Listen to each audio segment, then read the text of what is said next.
budaya. Nama saya Felix, NPM 2041294 dari kelas 1 BUMG. Di video ini saya akan menjelaskan tentang perjalanan hidup Buddha Gautama secara singkat. Aku mau menceritakan secara singkat kehidupan Buddha Gautama ya. Ya. Siddhartha Gautama merupakan orang penemu dan juga penyebar ajaran Buddha. Siddhartha Gautama atau Buddha lahir sekitar abad 4 hingga 6 sebelum Masehi di kerajaan kecil yang terletak di bawah kaki gunung Himalaya, tepatnya di Lumbini, Nepal. Ayahnya bernama Raja Sudodana dan ibunya bernama Ratu Mahamaya. Dikatakan bahwa 12 tahun sebelum kelahirannya, Brahmana telah meramalkan bahwa ia akan menjadi pendeta legendaris atau seorang raja yang agung. Ia akan menjadi pertapa apabila melihat orang sakit, orang tua, orang meninggal, dan bertapa. Karena ia termasuk ke dalam wangsa kesatria, maka ayahnya tidak ingin Siddhartha menjadi pertapa dan tidak meneruskan tata sang ayah. Raja Sudodana mencegahnya untuk menjadi seorang pertapa. Untuk mencegahnya menjadi seorang pertapa, Raja Sudodana melakukan penjagaan di sekitar istana dan memberikannya kemewahan sebagai seorang pangeran di istana.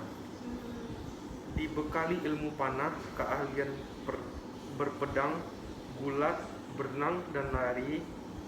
Dan ketika sudah cukup umur, ia dinikahi dengan putri Yasodhara dan memiliki seorang anak laki-laki bernama Rahula. Suatu ketika ia melihat 3 peristiwa, yaitu seorang lelaki yang sakit, seorang lelaki yang tua, seorang mayat yang sedang dibawa ke tempat pembakaran.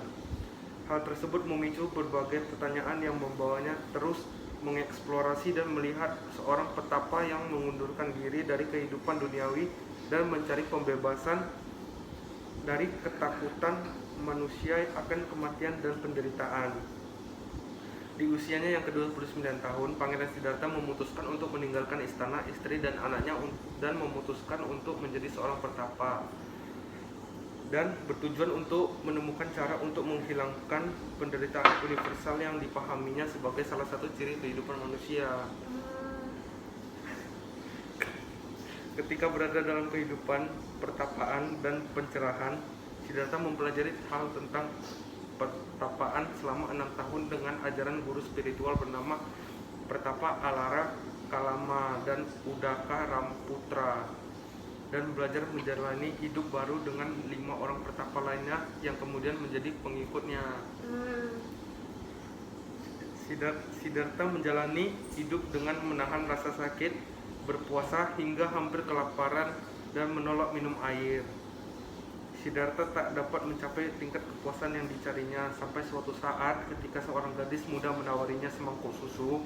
Ketika ia menerima, kemudian menyadari bahwa menahan diri secara jasmani bukanlah cara untuk mencapai kemerdekaan diri, dan bahwa hidup di bawah kekangan fisik yang keras tidak akan membantunya mencapai pelepasan spiritual.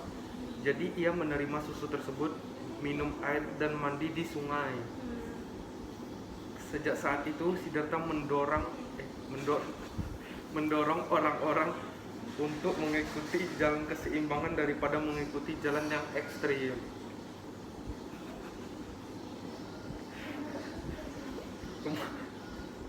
Kemunculan Sang Buddha muncul ketika Siddhartha duduk di bawah pohon Bodhi dan bersumpah tidak akan bangun dari pertapaannya sampai kebenaran yang dicarinya datang, dan bermeditasi sampai matahari terbit keesokan harinya. Kemudian gangguan pun muncul, yaitu dewa penggoda Mara. Dengan keyakinannya yang kukuh, ia bisa melawan Mara dan berhasil mencapai pencerahan sempurna dan menjadi Samyaksam Buddha. Tepat ketika waktu bulan purnama Sidhi di usianya yang ke-35 tahun di bulan Waisak, dan dari tubuhnya terpancar cahaya yang terang.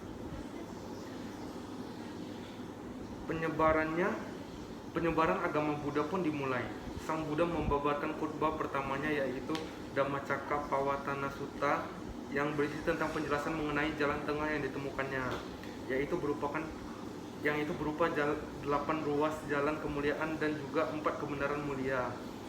Pada akhirnya ia bertemu kembali dengan ayahnya, istrinya, Yasodhara menjadi murid dan bertapa juga. Sementara anaknya Rahula menjadi rahib di usia 7 tahun dan tinggal bersama ayahnya seumur hidup. Selama 45 tahun kemudian, Buddha Gautama menyebarkan dharma dengan berkelana kepada umat manusia lainnya dan menyebarkan dengan cinta kasih dan kasih sayang hingga usianya 80 tahun dan menyadari bahwa 3 bulan setelahnya ia akan mencapai parinibbana atau parinibbana, yaitu meninggalkan bentuk tubuh fisik. Tubuhnya kemudian dikremasi dan abunya ditempatkan diubah berbentuk stupa, disebarkan dalam banyak lokasi termasuk Cina, Myanmar, dan Sri Lanka. Dan hingga 2500 tahun ajaran Buddha tetap diikuti dan menarik perhatian banyak orang. Itu dia. Oh iya, ceritanya sangat menarik dan mengharukan ya, pengorbanannya sangat besar. Ini ceritanya sangat menginspirasi bagi kaum muda seperti kamu, dan juga sekarang kan banyak anak-anak yang melakukan perilaku menyimpang gitu ya. Iya. Ya, terima kasih.